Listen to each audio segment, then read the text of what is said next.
Hi, my name is Sam Staroziak, and I will be presenting my project on Major League Baseball player performance comparisons for the 2019 season. For this presentation, I will be focusing on hitters from the 2019 season with a minimum of 150 plate appearances. What does this look like to you? A bunch of dots? Points in space?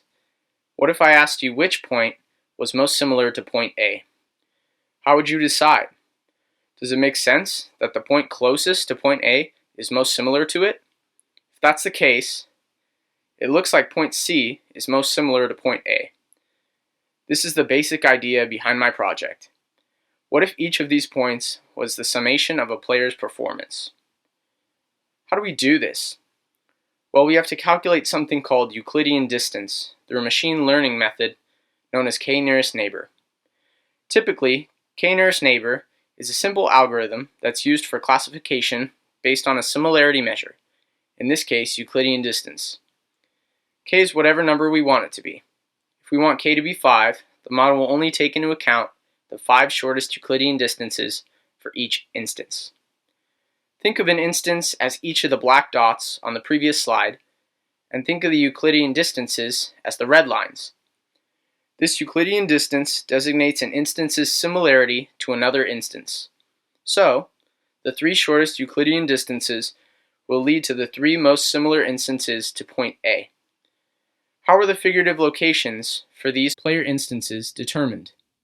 We will use multiple variables to determine their location. In the models, I chose to use between 17 and 18 variables to determine the figurative location of each instance. However, it's visually impossible to plot out the points in 18 dimensions, so instead, I had a computer do all the heavy lifting for me. I downloaded a 2019 Offensive Leaderboard CSV file from Fangraphs.com, and I chose to run it through R and RStudio. As I mentioned before, I filtered out the hitters with less than 150 plate appearances because I didn't want any pitchers or insignificant part-time players as a part of my analysis. Altogether, I got 411 players or instances. Here you can see almost all of the statistics that went into my k-nearest neighbor models. Some of the more unfamiliar ones include ISO, or isolated power, a measurement of raw power describing how often a player hits for extra bases. It's simply slugging percentage minus batting average. BSR is a Fangraphs base running stat that indicates how good you are at taking extra bases while not making outs. WOBA is similar to on-base percentage, but rewards different ways of reaching base with different importance or weights.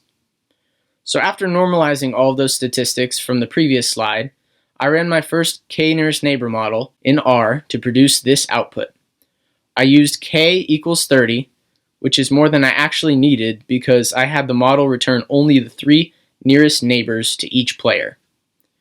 On the left, we have the name of the indexed player.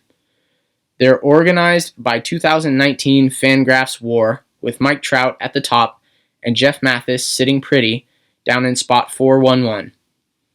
Next to each name, we have the player names of the 3 shortest corresponding Euclidean distances. In order, those would be the 3 most similar offensive outputs. So, based on what you know, according to Model 1, which player had the most similar offensive season to Paul Goldschmidt in 2019? He's not on that list, so jumping back is not going to help you here. If you want to take a second to think about it, now's a good time to pause the video before I reveal the answer. I want to give a shout out to all the D-backs fans because even though Goldie left, his replacement did well at filling his shoes. Yes, Christian Walker had the most similar offensive season to Paul Goldschmidt in 2019. If we take a look at the two, very similar walk and K rates, and their slash lines are freakishly similar. One other thing that came to mind after running this model was that I realized I shouldn't have included WAR because it incorporated defensive metrics that weren't related to offensive performance. That led me to my second model, which was run identical to the first, but without WAR.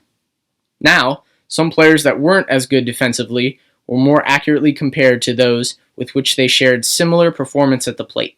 For instance, 2 of Marcus Semion's 3 neighbors are now entirely different, just by eliminating WAR.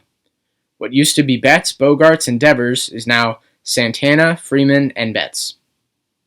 According to Model 2, which player had the most similar offensive season to everyone's favorite, Bryce Harper, in 2019?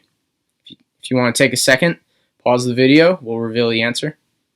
And the answer is Michael Conforto. Both left-handed hitters in the same division, similar in runs, home runs, ISO, also similar slash lines, and weighted runs created plus, Conforto being the better base runner. After this second model, I thought maybe there was something else about these hitters I could incorporate that would link their outcomes to some external factor.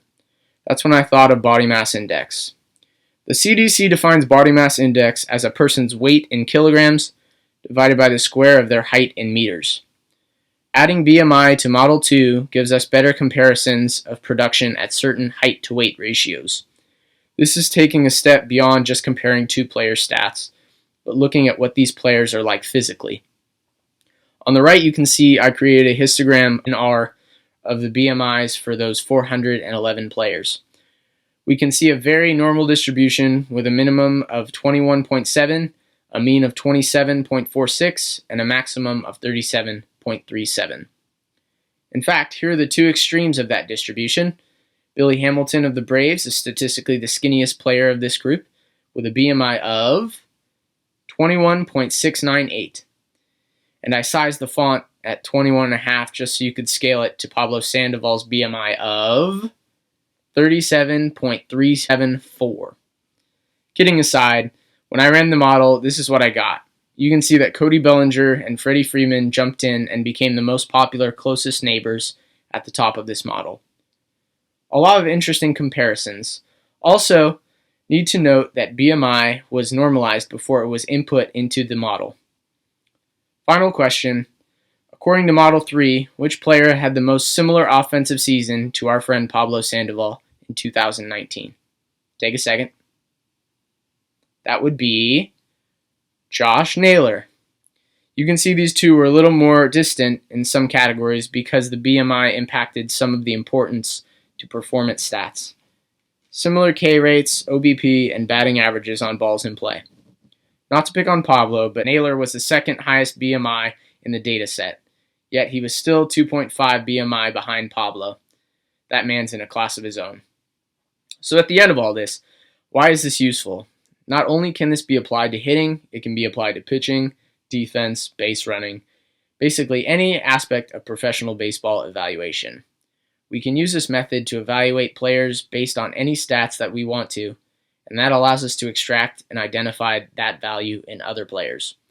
Because at the end of the day, we all want the best players on our team, the players that are going to provide the most value. If certain players leave in free agency, we now have a way of identifying similar players that we can pursue to replace the value that was lost. Or it could help in determining what a player is worth in free agency if we compare salaries of a player's closest neighbors. Or if you're just a diehard baseball fan that partakes in fantasy baseball, this can provide you with a backup plan in case someone snatches a player you plan to draft with your next pick. Which model is the best? It's all a matter of perspective. Anyone that watches baseball has a perception of who the best players are. In that sense, the models feel the same. I personally like Model 2 the best because it's purely based in offensive output and nothing else extraneous. The best part about these models is you can make them evaluate whatever you want them to. You could feed them one variable or 1,000 variables, but if done correctly, you'll always get an output. I want to give a special thanks to Daniel McIntosh and Joey Lothrop for helping me overcome my coding errors in R. And if you have any comments or questions on my presentation or are interested in a copy of the slides or my analysis, please send any feedback to samstarosiak@gmail.com. Appreciate your time and thanks for listening.